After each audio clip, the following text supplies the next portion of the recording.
Welcome to our channel. और बच्चों अब हम करने जा रहे हैं डेरिवेटिव। कंटिन्यूटी ऑलरेडी हमने कर लिया है अपनी प्रीवियस क्लासेस में। अब देखते हैं डेरिवेटिव क्या है। तो बच्चों डेरिवेटिव का जो सिंपल मतलब होता है that is rate of change, यानी कि जो बदलाव आता है उसी को हम क्या बोलते हैं, डेरिवेटिव बोलते हैं, डेरिवेटिव। अब देखो कि कहाँ कहाँ पे चेंज आता है। तो जैसे कि अगर हम बात करते हैं कि rate of change of displacement, rate of change of displacement यानी कि v is equal to ds upon dt, है ना। तो डिस्प्लेसमेंट किसकी रिस्पेक्ट में होता है हमेशा चेंज, तो विथ रिस्पेक्ट टू टाइम होता है ऐसा, विथ रिस्पेक्ट टू टाइम। तो यहाँ पे साइंस स्ट्रीम वाले बच्चे इसको समझ सकते हैं, जब अगर आपने 9th-10th में पढ़ी हो साइंस तो that is rate of change of displacement अगर निकालना है तो वो भी डेरिवेटिव से ही निकलता है। उसके बाद इलास्टिसिटी ऑफ डिमांड, ये हम कॉमर्स वाले बच्चे को बहुत अच्छे से पता होगा।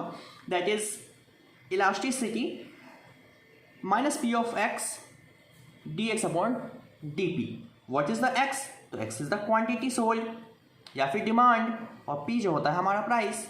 कहने का सिंपल अगर मैं मतलब बोलूं तो नीचे वाला जो होता है चीज़ उसकी रिस्पेक्ट में ऊपर वाले में जो चेंज आता है वही हमारा डेरिवेटिव होता है। तो डेरिवेटिव से हम इन चीज़ों को निकाल सकते हैं। इज दैट क्लियर और नॉट? ओके, तो ये सब यूज़ है हमारा डेरिवेटिव का। बट अगर मैं ज्योमेट्रिकल मीनिंग की बात करूँ डेरिवेटिव का, तो कहा जाता है कि derivative of a function is a slope of tangent drawn to the function. यानी कि अगर डेरिवेटिव निकालना है और कोई सपोज ये ग्राफ है मेरा, ठीक है, और इसमें अगर मुझे डेरिवेटिव निकालना है, इन दैट केस अगर कोई कर्व है तो उस कर्व का जो स्लोप जाएगा, ठीक है, इस कर्व पे जो स्लोप होगा उसका टेंजेंट, ठीक है, इस कर्व पे जो टेंजेंट ड्रॉन होगा उस टेंजेंट की जो स्लोप होगी उसको हम क्या कहेंगे, डेरिवेटिव कहेंगे। ठीक है, इस पे जो टेंजेंट ड्रॉ होगा वहाँ से डेरिवेटिव की उसकी वैल्यू निकाल कर देगा। समझ आया इतना आपको? तो ये तो डेरिवेटिव की सिंपल फॉर्मल डेफिनेशन हो गई। बट इसका अब हम यूज कैसे करेंगे, तो उसके लिए अब हम देखने जा रहे हैं कुछ फॉर्मूलाज, जिस फॉर्मूले के यूज से हम डेरिवेटिव के हर एक क्वेश्चन को सॉल्व कर सकते हैं। आपके सामने अब हर एक फॉर्मूला आने जा रहा है, तो चलिए देखते हैं। क्लास 11th में ऑलरेडी आपने ये फॉर्मूलाज डिस्कस किए हैं, बट थोड़ा सा डिटेल में हम और जा रहे हैं ताकि आपको कहीं भी कोई दिक्कत ना हो इस फॉर्मूलों को समझने के बाद। अगर फंक्शन है एफ ऑफ एक्स और वो दे रखा है x to the power n, x to the power n, then उसका डेरिवेटिव होगा that is d by d x of function. Power आगे यानी कि पावर n था तो पावर आगे n, और फंक्शन की power n minus one, power आगे एक पावर कम। याद रखो पावर आगे एक पावर कम। जैसे कि x की पावर 2 था तो पावर आगे यानी कि 2 और एक पावर कम यानी कि 2 में से 1 गया तो 1।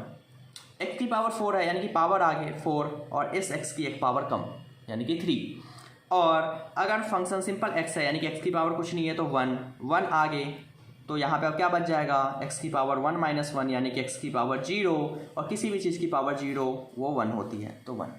अच्छा, एक चीज़ और, कोई भी कांस्टेंट है तो कांस्टेंट का डेरिवेटिव 0 होता है। कोई भी अगर कांस्टेंट है जैसे कि 5 और इसका मुझे निकालना है dy बाई डी एक्स, तो उसका वैल्यू 0 होगा। ओके, चलिए आगे। अब देखो दूसरा केस अगर है दैट इज 1 अपॉन में x की power n, then in that case जो डेरिवेटिव होगा, तो देखो जो पावर है वो ऊपर माइनस के साथ, तो n था तो माइनस n, और नीचे क्या हो जाएगा उस पावर में एक प्लस कर दो, n प्लस 1। कुछ एग्जाम्पल से देखते हैं। सपोज 1 अपॉन में x क्यूब है तो क्या होगा, माइनस 3 है ऊपर, तो देखो 3 अपॉन में x की पावर हो जाएगी 3 प्लस 1, ठीक है, दैट इज माइनस 3 अपॉन में x की पावर 4। और अच्छे से देखते हैं, x की पावर 2 है, इसका डेरिवेटिव क्या होगा, तो माइनस 2 अपॉन में x की पावर 2 प्लस 1 यानी कि 3। ठीक है, जैसे कि यहाँ पे सिंपल x है, in that case minus power कुछ नहीं है तो 1, देखो माइनस 1 अपॉन में x की पावर 2। अब कुछ ट्रिग्नोमेट्री फंक्शन जिसकी डेरिवेटिव, तो साइन x का होता है derivative cos x, cos x का क्या होता है minus of sine x, tan x का क्या होता है that is sec square X, cot X का minus of cosec square X. Okay, समझ आ रहा है आपको? ये सब कुछ फॉर्मूलाज है जो आपको याद रखना पड़ेंगे आपकी क्वेश्चन सॉल्व करने में। चलिए आगे देखते हैं। कॉसेक एक्स का डेरिवेटिव होता है minus of cosec x cot x. Sec x का डेरिवेटिव होता है sec x tan x. Log x that is 1/x और ए की पावर एक्स ये एक ऐसा एक्सपोनेंशियल फंक्शन है जिसकी डेरिवेटिव निकाल लो या फिर जिसका निकालो इंटीग्रेशन, वो हमेशा ए की पावर एक्स ही आता है। बट जब ए की पावर एक्स है, देखो यहाँ पे ई की पावर थे बट ए की power x, in that case जो उसका डिफरेंशिएशन होगा या डेरिवेटिव होगा दैट इज ए की power X as it is and then log to the base E और ए, ये जो है ए। जैसे कि एक एग्जांपल देखो, सपोज 5 की पावर x है तो इसका क्या होगा 5 की पावर x log e और ये जो a था यानी कि 5। सपोज होता 6x या 4 की पावर x तो 4 की power x as is log 4। ओके, अब देखते हैं कुछ इनवर्स ट्रिग्नोमेट्री फंक्शन की। तो अगर है साइन इनवर्स x तो इसका differentiation derivative that is 1/√1 minus x square होता है। कॉस इनवर्स x का होता है minus of 1/√1 minus x square. ये याद रखिए, जितने भी c वाले फंक्शन होंगे कॉस, कॉट और कॉसेक सब में माइनस जरूर आएगा, ये याद रखो। जैसे कि कॉस इनवर्स का देखो माइनस में। इसी तरीके से टेन इनवर्स का देखते हैं तो टेन इनवर्स का होता है 1/1 प्लस एक्स स्क्वायर।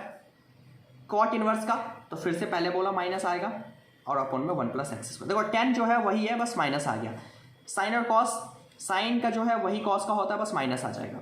सेक का होता है सेक इनवर्स का 1/x और √x square minus 1, but cosec है तो बस माइनस आएगा और बाकी जो सेक का है as it is x/√x square minus 1 minus sine के साथ। तो ये जो फॉर्मूलेज हैं टोटल 17 फॉर्मूलेज, ये आपको ऑन द टिप होनी चाहिए ताकि क्वेश्चंस करते टाइम आपको सोचना ना पड़े, देखते आंसर आएगा आपका। बट उसके बाद हमें डील करनी है कंपोजिट फंक्शन से, यानी कि जहाँ पे एक से ज़्यादा फंक्शन होगा। वो तो सिंपल देखो सब में क्या थे, ओनली वन फंक्शन थे। Simple cosec x sec x एक फंक्शन था ए की पावर एक्स।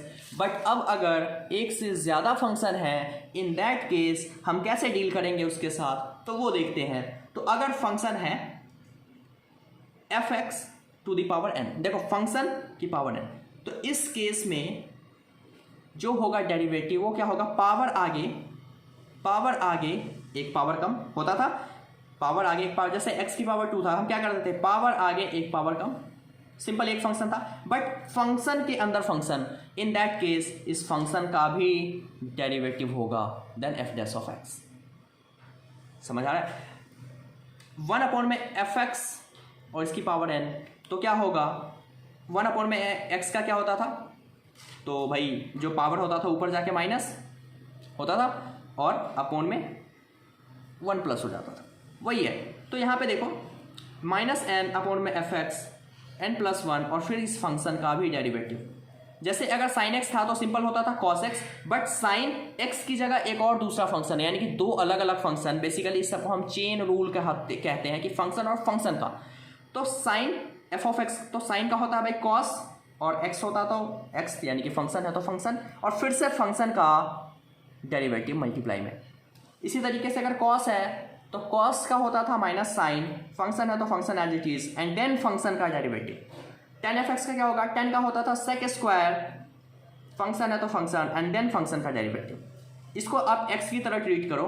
जैसे cot x का क्या होता था minus of cosec square x, तो हो गया fx है तो fx आ गया, और देन इस फंक्शन का भी डेरिवेटिव। ओके, डैश का मतलब है यहाँ पे derivative. cosec f of x का होगा minus of cosec f of x, cot f of x, और फिर ये फंक्शन का डेरिवेटिव जो होता था उसमें बस एक फंक्शन ऐड कर देना है। आपको ये ऑब्जर्व करना होगा क्वेश्चन में कि भाई ये इसमें कौन सा फॉर्मूलाज लगेगा। अगर फंक्शन के अंदर फंक्शन है तो फिर ये sec f ऑफ x, तो sec का क्या होता है sec x, तो देखो fx है तो fx, then tan x and then इस फंक्शन का that is f of x। आगे देखो जैसे log f ऑफ x, तो इसका क्या होगा, log का होता था 1/x, तो 1 बाई फंक्शन जो फंक्शन होता था, और फिर फंक्शन का डेरिवेटिव। ई की पावर फंक्शन, तो देखो ई की पावर सिंपल एक्स था तो ई की पावर एक्स होता था, बट ई की पावर फंक्शन है तो ई की power function as it is, और इस फिर फंक्शन का डेरिवेटिव। जितने भी 17 फॉर्मूलाज हमने स्टार्टिंग में देखे तो उस 17 को दोबारा से डेरिवेट कर रहे हैं जिसमें फंक्शन लेकर हम, that is a chain rule basically. Okay, a to the power f x, तो भाई ये as it is log a आता था और फिर इस फंक्शन का डेरिवेटिव। साइन इनवर्स अब एफ ऑफ एक्स, तो देखो साइन का क्या होता है, साइन इनवर्स का 1 में √1 माइनस एक्स स्क्वायर, तो एक्स स्क्वायर की जगह फंक्शन है तो फंक्शन का स्क्वायर और फिर फंक्शन का डेरिवेटिव मल्टीप्लाई में। कॉस का होता था -1 में √1 माइनस एफ ऑफ एक्स का स्क्वायर इनवर्स के केस में, और मल्टीप्लाई में अब ये फंक्शन का derivative. Tan inverse f of x का हो जाएगा 1 प्लस एफ ऑफ एक्स का स्क्वायर और फिर फंक्शन का डेरिवेटिव। कॉट इनवर्स का -1 में 1 प्लस एफ ऑफ एक्स का स्क्वायर और फिर इस फंक्शन का derivative. Sec inverse f of x that is 1 में एफ ऑफ एक्स √f(x) का स्क्वायर -1 और फिर फंक्शन का डेरिवेटिव। कॉसेक इनवर्स का देखो -1 में देखो x होता था, x की जगह f of x √f(x) square -1 और फिर इस फंक्शन यानी कि f ऑफ x का डेरिवेटिव। ओके, तो ये तो फॉर्मूलेज आप देखते आ रहे हो अब तक, और इसके बाद जो दो रूल आपको याद रखने हैं उस फॉर्मूलेज के बाद, that is the product rule, बहुत ही ज़्यादा important, and then quotient rule. Okay, अब तक जो देखा वो चेन रूल था, तो चेन रूल में एक बात आप ऑब्जर्व कर लो, चेन रूल में ये होता है कि अगर बेसिकली कहने का मतलब ये है कि कोई फंक्शन के अंदर अगर फंक्शन है, इन दैट केस पहले बाहर वाले फंक्शन का डेरिवेटिव होगा और अंदर वाला फंक्शन एज इट इज, बाहर वाले फंक्शन का डेरिवेटिव अंदर वाला as it is, and then अंदर वाले फंक्शन का डेरिवेटिव। Got it? जैसे कि यहाँ पे अगर है साइन, ठीक है, साइन 5x, अगर सिंपल साइन x होता तब तो आप डेरिवेट कर देते, बट यहाँ पे फंक्शन के अंदर फंक्शन है, इन दैट केस साइन का डेरिवेटिव क्या होता है, तो cos x की जगह 5x एंड देन 5x का भी डेरिवेटिव, तो भाई cos 5x as it is, और 5x का क्या होगा 5 और x का तो 1 हो गया ना, 5x है यहाँ पे 5x का 1, तो cos 5x मल्टीप्लाई बाई 5, ये मतलब है इसका, पहले बाहर वाले फंक्शन का एंड देन अंदर वाले फंक्शन का। समझ आ गया? देखते हैं अपना प्रोडक्ट रूल।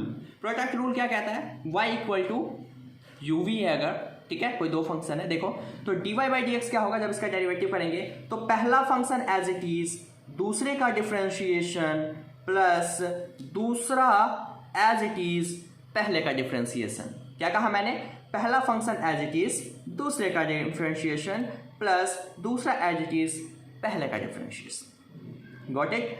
कोसेंट रूल क्या कहता है, y equal to u upon v, then dy by d x निकलेगा, तो नीचे वाला फंक्शन एज इट इज, ऊपर वाले का डिफ्रेंशिएशन माइनस ऊपर वाला एज इट इज, नीचे वाले का डिफ्रेंशिएशन और होल के अपोन में नीचे वाले का स्क्वायर। जैसे कि देखो एग्जांपल से समझते हैं, अगर होता y equal to sine X into में cos X, in that case हम जो करते dy बाई डी एक्स यानी कि y डैश, तो साइन एक्स का क्या होगा, पहले क्या बोला देखो, पहले वाला ऐसे का ऐसा और दूसरे वाले का डिफ्रेंशिएशन, तो कॉस का होता है माइनस साइन, प्लस दूसरा एज इट इज यानी कि कॉस एज इट इज और पहले वाले का डिफ्रेंशिएशन, तो साइन का क्या होता है, तो साइन का आपको पता है दैट इज कॉस एक्स। तो आंसर क्या आ गया, साइन इंटू साइन, तो साइन स्क्वायर, माइनस है तो minus, plus cos into cos, cos square, खत्म। आ रहा है समझ? तो इस हिसाब से आपको करना है क्या, दैट इज डिफ्रेंशिएशन। अगर यही होता कोसेंट में, तो y इक्वल टू अगर होता साइन एक्स अपॉन में cos X, in that case हम क्या करते, तो भाई y डैश अगर निकालते, तो क्या कहा मैंने, नीचे वाला ये u है ये v है, इस फॉर्मूले में पुट कर दो v यानी कि cos x as it is, ऊपर वाले का डिफ्रेंशिएशन, तो साइन का क्या होता है, तो साइन का होता है cos x माइनस u यानी कि एज इट इज, तो sine x as it is, और cos का क्या होगा, तो minus of sine x upon में नीचे वाले का स्क्वायर, cos इंटू कॉस, देखो cos का स्क्वायर माइनस माइनस प्लस और साइन इंटू साइन यानी कि साइन का स्क्वायर अपॉन में कॉस स्क्वायर, खत्म। Cos square plus sine square 1 होता है, अपॉन में कॉस स्क्वायर एक्स, और 1 अपॉन में कॉस स्क्वायर को हम लिख सकते हैं सेक स्क्वायर एक्स। तो ज़्यादा से ज़्यादा इतना कर सकते हो। तो इस तरीके से आपको डील करना है किसके साथ, तो हर एक फॉर्मूलेज याद होने चाहिए ताकि हर एक क्वेश्चन के साथ आप डील कर सको। और फॉर्मूलेज मैंने आपको सारे बता दिए, नोट कर लो या फिर आप मुझसे कांटेक्ट कर लो। और अगर आपको चाहिए ऑनलाइन क्लासेस तो आप हमसे इस नंबर पर कांटेक्ट कर सकते हैं with live class, recorded videos, assignment, notes, doubt session and everything. और अपनी अगली वीडियो में अब हम देखने जा रहे हैं एक्सरसाइज 5.2 के question number 1 to 8 and then उसके बाद एक कॉन्सेप्ट करेंगे, फिर देखेंगे 9th और 10th question. Thank you so much for watching this.